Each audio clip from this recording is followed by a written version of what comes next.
Hello and welcome to the latest episode of the Board Masters with me, Chris Mullins, and today I am going to be unboxing Destinies by Lucky Duck Games, and I'm incredibly excited by this. Anyone who has seen Quackalope's initial sort of reaction video to this game can't be anything other than excited.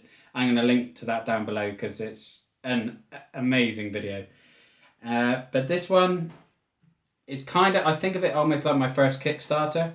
I know I did Super Club, which was a Kickstarter, and Honey Buzz technically was, although I got that on a pre-order.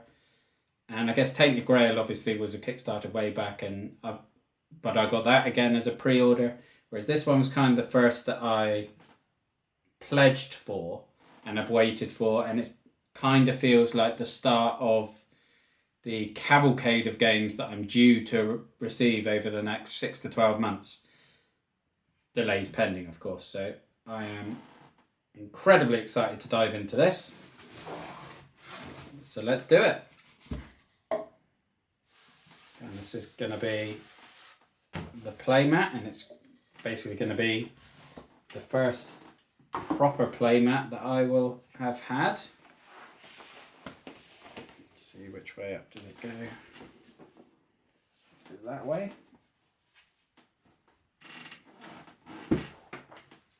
Wow, that is an impressive piece of kit. It looks very nice indeed.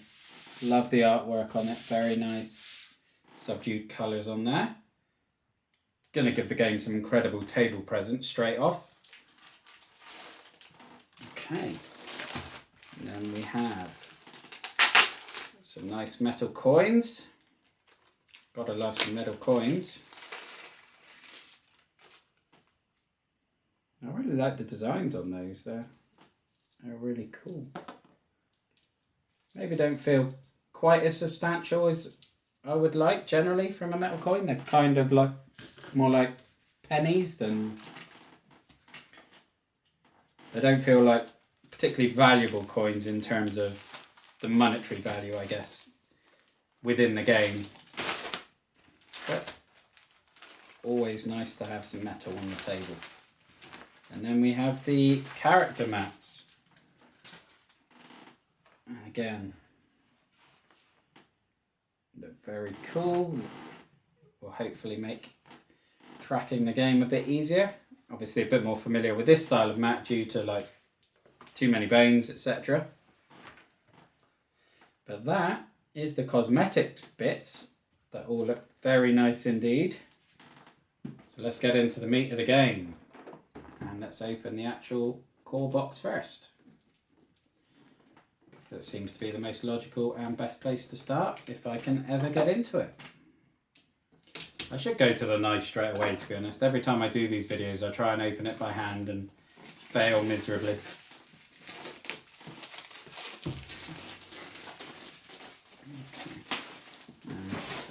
That's what I take the end to give you a little glimpse of the back of the box, because I think that all looks very cool.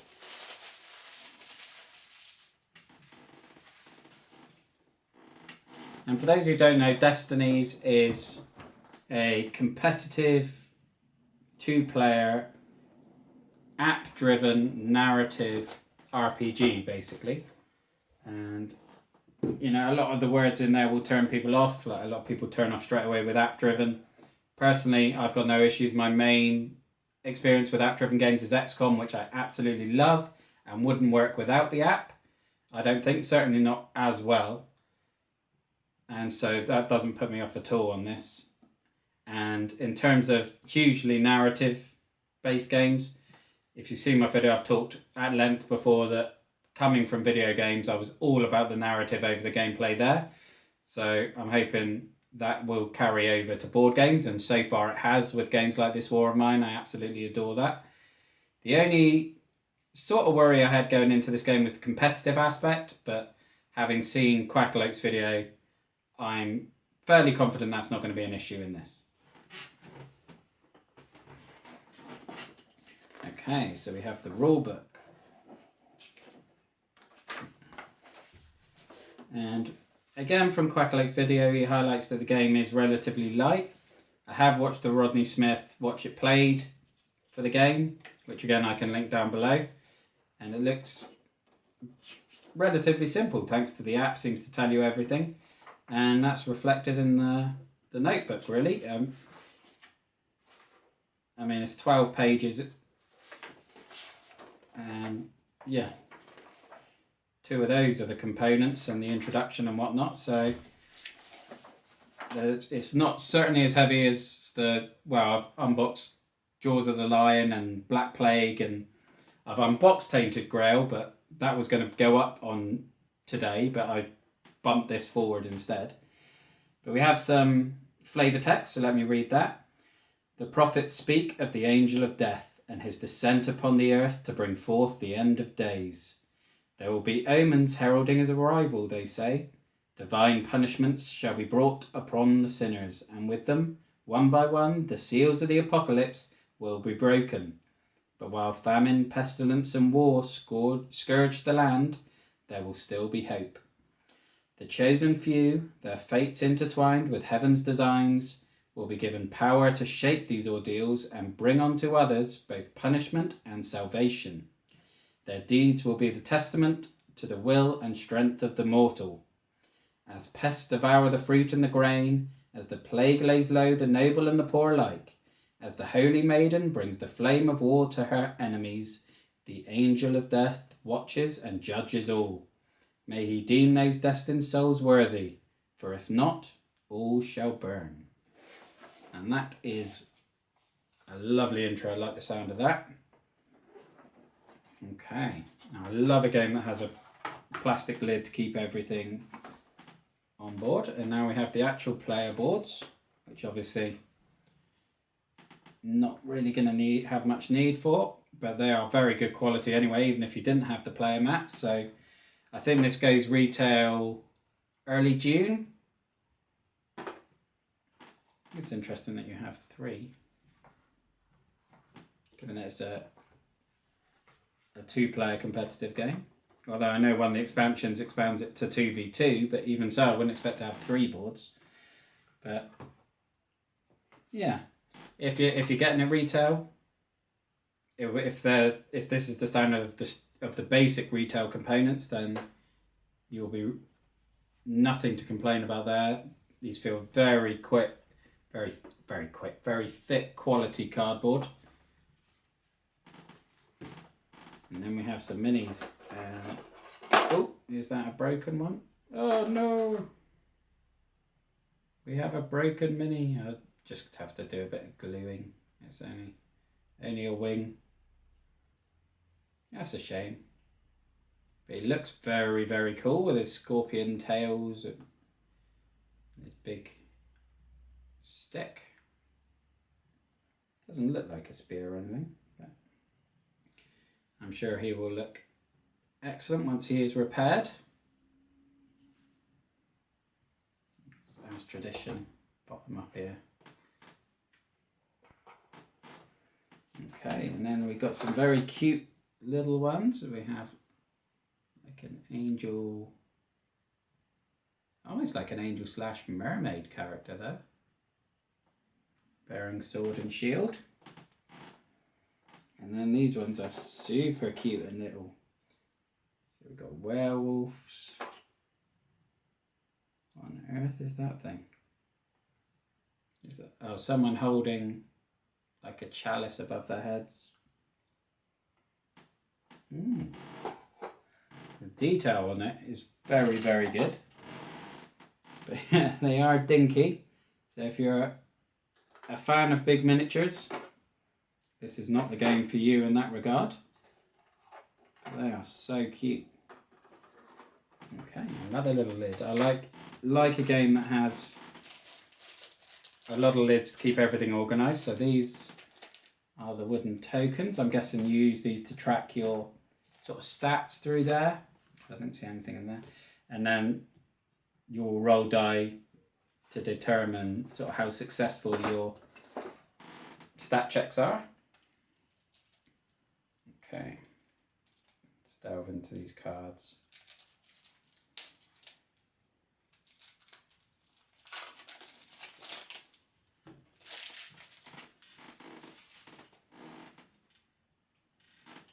Okay, so these are obviously the players. So we've got the noble, the witch, huntsman, soldier, nun, woodsman, guardian, corrupter, saviour, the righteous, the humble, and the wise, and the cruel, the coward, and the faithless. There's a lot more than I expected, to be honest. And each one of them has 2 different destinies. I'm not going to do close-ups of those for spoilers. And those 2 destinies, you basically pursue those throughout the game, and the first person to achieve one of those destinies wins the game. And you have the QR codes at the front to help track them. But again, the artwork is really nice on those. Okay, and then these, I guess, are the things you can buy, and the loot and the equipment that you can get hold of. Standard bows and hatchets, and again, each thing's got... Now, you don't want to shuffle these as far as I'm aware, because they do have this number in the bottom left which corresponds to players' gear and things. But again, cool artwork on those. This looks like more of the same.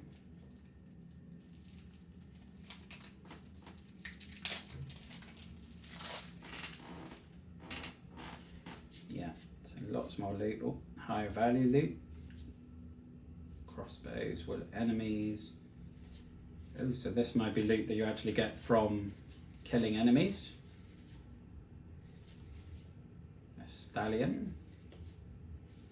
Okay, yep, so lots and lots and lots and lots going on here. Oh, 67, yep, make sure that goes back in the right place. Skull of a saint. Nice. And then we have a 3rd bundle of loot, which I'll probably leave sealed at the moment because we've got a lot to get through. And then these, we've got some very cool looking dice. And then, again, similar stuff, nice art style on the dice, and a bit smaller on the purple ones, but they all look cool. And then these are the sort of map tiles, which kind of gives the game a bit of a 7th Continent vibe. Again, if you've watched any of my footage of that game, you'll know what to expect, but basically. So these games get laid out with face down like that, so it's an unexplored, and then you flip it over, and the app, I believe, tells you what people are there, what things you can interact with. So we've got lots of towns, and ruins, and forests. Oh, that looks very morbid. Crumbled bridge and some sort of, is that some sort of altar or something? It's a pagan altar. Bloody aftermath of a war zone.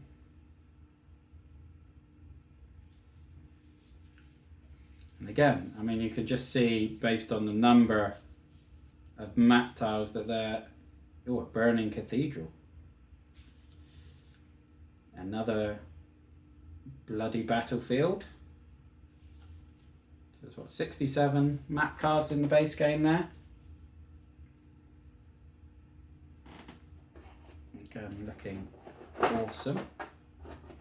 Lots to explore.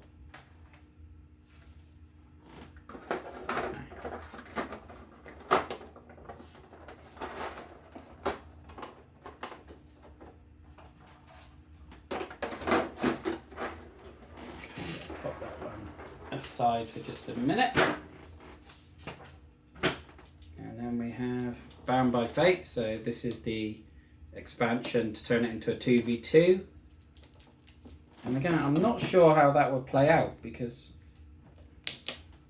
I don't know if it's the first player, is it just one player on each team that needs to get their destiny, or is it the first team where both players achieve the destiny? Can you assist each other? Does one person rushing to fulfill theirs and leaving the other one at a disadvantage while the other two work together? Would be an interesting dynamic if that's the case. I'm hoping to get some 2v2 footage eventually, but that will have to wait until after COVID restrictions are lifted a bit further. Okay. So we've got a very small rulebook here. So teammates share their destiny and work together. Their progress is counted collectively, and they only need to complete one chosen path to start the finale. Okay, so it is very much together. Okay, interesting. So in Bound by Fate, you'll be joined by a fellow player, forming a team and sharing a common destiny. Together you will fight against time and a second pair of players. Play smart and share quests and items to explore the world faster than your opponents. The team that manages to cooperate better and fulfill their destiny faster will win. Okay. So what do we have in here? Well, obviously got more player. We got an extra player board, so there's the fourth one. And we got just some new components, a few more die and trackers. And some new character cards by the look of it. Are these all character cards?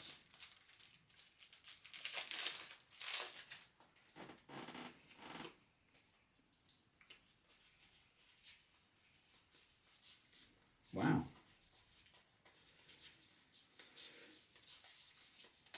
1, 2, 3, 4, 5, 6, 7, 8, 9, 30. So that's another 33 character cards in that set. And presumably they can all be used in the standard game. They're not exclusive to the 2v2 model. I will check that.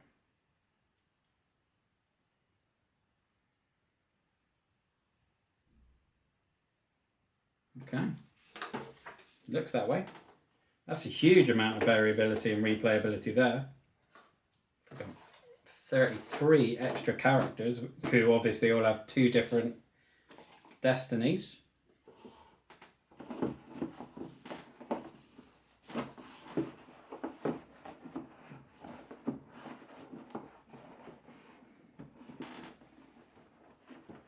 Oh, this box is as difficult to close as it was to open.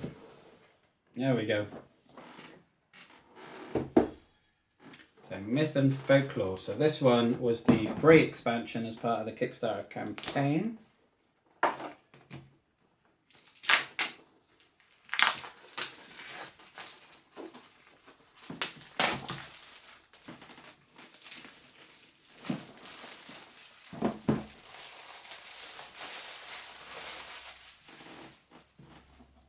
Okay. So again, it's a little peek at the back of the box.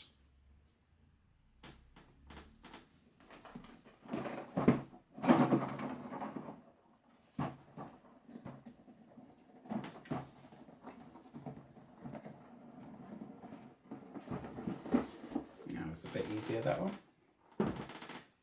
Okay, so we've got some more miniatures in here. Is this one in one piece? Yeah. So this one is sturdy. And he looks great. There's multi-arms and wings, and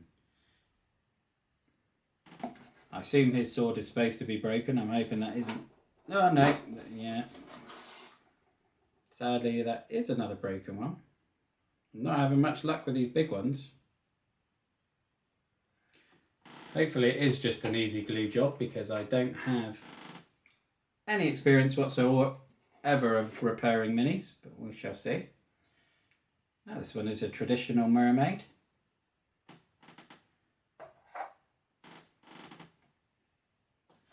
And again, lots of very cute little ones. Some great detail on these, like a little gargoyle. Some form of, I don't know, almost like the Vision style spectral thing. We have lots more locations to explore.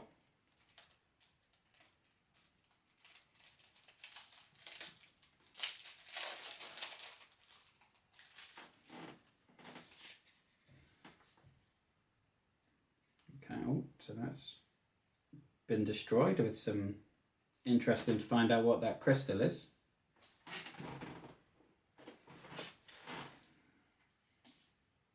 And again, lots of these. Oh, I love the art style on these. Less beautiful work around the coast. Being in Cornwall, that's kind of close to my heart. And that's a very interesting looking location. I'm not sure I want to go there. Another sort of crystal. Now the English are coming. Very dark and mysterious. Oh, I love the artwork on that. Okay, and then it gets very bright and beautiful again in the woodlands. Very interesting pink water with a dead body floating in there.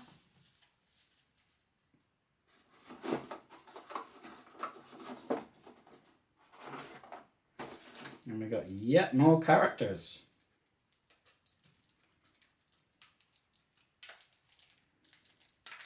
Almost too much choice at this point. So comment down below if you've seen my recent video where I spoke about having issues with integrating expansions into core games. Would you recommend playing through the core game characters and then mixing in the myth and folklore expansion and then sea and sand last? Would you integrate the 2v2 one straight away? How would you do it? Let me know down below. It was interesting there was no extra rule book for this one as there was for the 2v2. But yeah, we've got another big bunch of character cards. And then a whole lots of leeches and fishing rods, pikes. So you can see there's very much more of a nautical theme. Oars and lionfish. Cute little cat. Eye of the Saint, well we saw the skull earlier on. A cherub's head. There's a very religious aspect to it as well, which is always kind of brave for these sort of games, because I know there can be some pushback whenever anything is perceived to portray anything mildly religious in a negative light. And then let's move on to the final box of Destinies, and that is the Sea and Sand expansion.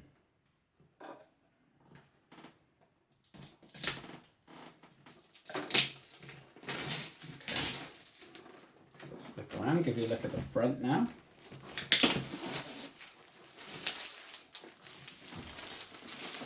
Again, love the artwork.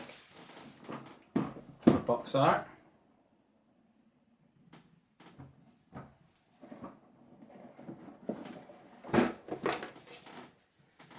This one does come with a rule book. Again, just a quick one. Embark on an epic journey to reach Mahdia, a pirate fortress on the sandy shores of North Africa. Is your army strong enough to break the walls of Mahdia, or will the African heat, merciless pirate fighters, and the legendary Arabic creature, the Ifrit, make your dreams of glory sink in the sea of sand forever? Okay, so this is the representation of Ifrit, I'm guessing, which, as someone who is very much a Final Fantasy fan, very different from the portrayals of Ifrit I've seen in that game. And let's go for attempt number 3 at hopefully getting an unbroken oversized miniature. See, he feels a lot more stable and secure. The other two feel a bit almost brittle in places. But even like his tendrils of smoke and whatnot feel very, very solid. And he looks exceptionally cool. And then again, a nice little collection of itty bitty minis.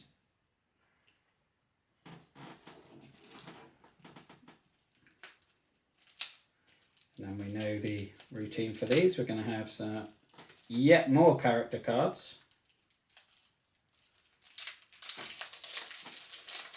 going to certainly be a while before anyone is even close to seeing everything these games have to offer.